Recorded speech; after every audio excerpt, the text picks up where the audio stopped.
Gentili telespettatori, tifosi di tutto il mondo, tifosi vicini, tifosi lontani, ma soprattutto ricordatevelo sempre. E che ve lo dico a fare? Tifosi napoletani, bentornati, bentornati in questo nuovo video.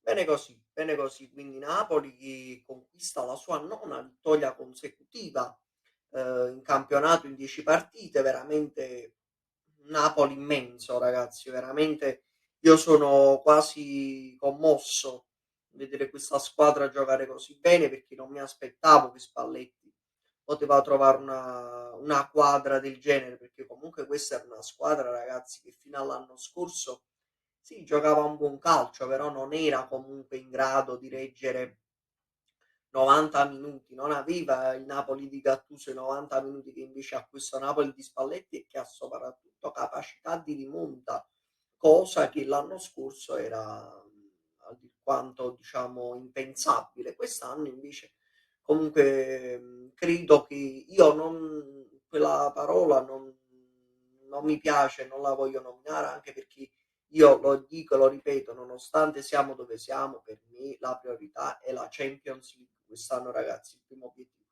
Poi, se a fine campionato si arriva su per giù a livello di classifica di come siamo adesso, perché non sperare? Quello certo. Però la priorità deve essere la Champions League, che deve essere il primo obiettivo stagionale del Napoli, che per il momento sembra essere, diciamo, comunque alla portata del Napoli, perché il Napoli comunque sta giocando bene, se la sta giocando bene, quindi è in zona Champions e questo è l'importante. Cosa che l'anno scorso già dopo poche giornate avevamo perso parecchi punti, parecchie cose, quindi insomma il Napoli invece quest'anno a livello di punti sta molto meglio a differenza dell'anno scorso. Napoli che è a quota 28, quindi insieme al Milan, che ha vinto lunedì sera, no scusate, martedì sera contro il Torino a Milano, ma solamente per 1-0, e il Napoli invece ha praticamente stracciato il Bologna ieri sera al Maradona per 3-0. Un Bologna, diciamo ragazzi, non pervenuto, ma non per colpa sua. Napoli troppo più forte chiaramente e troppe assenze per il Bologna che comunque sono costate care comunque al povero Bologna di non avere neanche quasi la vista della palla ieri sera, perché veramente il Bologna ragazzi sì ha provato a fare qualcosa nei primi minuti, però comunque ragazzi diciamo che sull'1-0 il Bologna magari poteva ancora provare a trovare un gol, diciamo, con qualche errore nostro, con qualche errore nostro, con un po' di fortuna il pareggio. Ma diciamo che poi quando è arrivato il secondo gol con la visualizzazione, con la visione da parte del VAR per il secondo poi rigore dato per Insigne, per il 2-0 col rigore trasformato da Insigne, la partita è completamente andata in discesa e da lì per me è stata quasi chiusa nel primo tempo, ormai già i 3 punti erano già in tasca perché il Bologna non ci ha capito praticamente più nulla nel secondo tempo, non è mai entrata più in campo, a differenza della partita che aveva fatto col Milan che nonostante era in 10 era riuscita a pareggiarla. Quindi questo dimostra il Napoli come giochi secondo me meglio del Milan, però deve stare attento a non farsi fregare da queste piccole squadre, perché ragazzi comunque nonostante giochiamo con piccole squadre io sono sempre molto preoccupato perché sappiamo che il Napoli rende molto con le grandi e poi con le piccole cala. Soprattutto l'anno scorso abbiamo perso parecchi punti con il livello di queste squadre qui, il Torino, lo Spezia e tante altre che ci hanno anche costato la mancata qualificazione in Champions.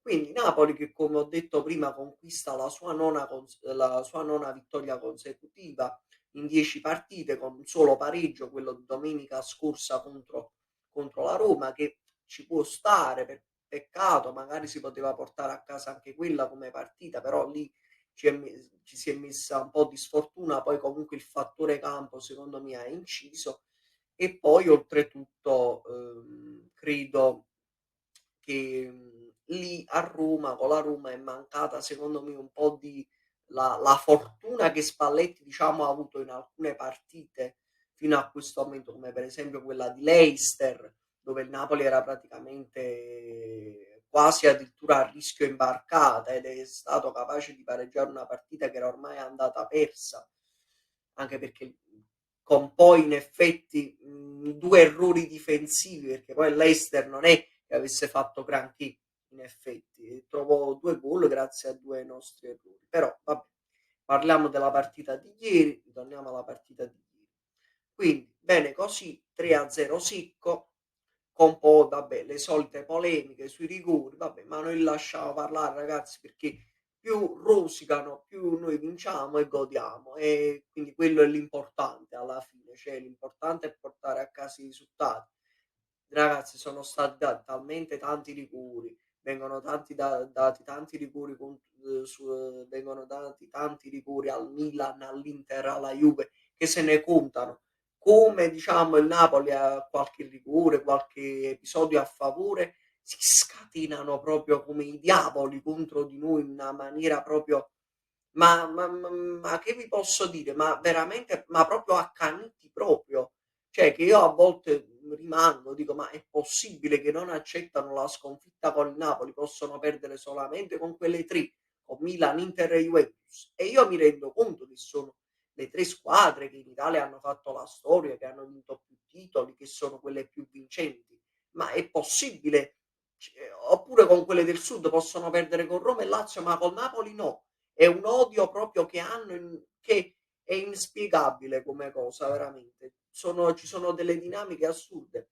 Molto sportivo, e io farei veramente un applauso a Sinisa Mihajlovic, perché non per le belle parole che ha detto su di noi, ma perché è stato onesto, onestissimo in quello che ha detto. L'ha detto, ragazzi, anche con i titolari, il Bologna stasera avrebbe perso comunque, perché il Napoli era nettamente più forte. Ed è la seconda volta, secondo me, che umiliamo molto pesantemente Mihajlovic dopo il famoso 4-0 all'epoca di Sarri a Milano col Milan, che per me rimarrà storia quella vittoria a Milano col Milan, con i tifosi del Milan che andarono praticamente via, e il Napoli fece proprio spettacolo alla Scala del Calcio con un brillante gioco di Maurizio Sarri, con il calcio champagne che ci ha regalato il nostro, nonostante il suo, nonostante la sua, diciamo, il suo poi trasferimento alla Juventus, il nostro grandissimo comandante, perché per me rimarrà il mio grande comandante comunque, Maurizio Sarri, ora e per sempre, nonostante il suo, la sua poi andata alla Juventus. Va bene, quindi Napoli che quindi ora si trova a pari merito con il Milan, al primo posto sopra il Milan a 28 punti, anche il Milan a 28, siamo lì entrambe. E diciamo che per il momento la corsa è Napoli-Milan-Inter, queste sono le 3 candidate, anche perché poi la Juventus ha perso clamorosamente con il Sassuolo, la prima vittoria del Sassuolo all'Allianz Stadium. Attenzione. Passiamo alle pagelle. Allora, Ospina prende un bel 7, mi è piaciuto molto, bravo, anche se il Bologna è arrivato poco e niente sotto porta, però quelle poche volte si è sempre fatto trovare tutto. Mario Rui ha fatto un partitone, ragazzi, e quindi stavolta se lo merita pienamente, un bell'8 pieno Mario Rui, 8. Di Lorenzo 7,5, bravo, mi è piaciuto molto. Koulibaly 8, 8 Koulibaly ha fatto un partitone, se lo merita pienamente. Rachmani 7,5, per me deve giocare sempre e comunque titolare Rachmani, mi dà molta più sicurezza. Elmas prende un bel 6,5, è stato bravo lì sul passaggio, poi per Fabian Ruiz che ha realizzato un grandissimo gol, 7,5 per Fabian, bravo Fabian, un grandissimo gol. Anchissà 8 meno, ha provato un tiro dalla distanza che si è scagliato sulla traversa, una bomba, peccato che non è entrata, peccato, sarebbe stato veramente un gran bel gol. Demme prende un bel 6, Zielinski 6 anche lui, Insigne 7,5 perché finalmente dopo i rigori sbagliati ne trasforma 2, di cui uno secondo me andava lasciato a Osimhen perché lui se l'è procurato, anche se li è procurati entrambi, però uno dei 2 secondo me lo doveva tirare Osimhen. Osimhen 7,5, bravo, perché si procura 2 rigori e poi come al solito perché fa una grandissima partita. Lozano 6 meno, non una delle sue migliori prestazioni. Politano 6, Mertens 6, Spalletti un bel 7,5 e Serra l'arbitro 7. Va bene ragazzi, quello che detto è detto, ora testa a domenica con la Salernitana. Un saluto, buon fine settimana, buon weekend e forza Napoli sempre, fino alla morte. Forza Napoli, forza Napoli. Ciao, buonanotte.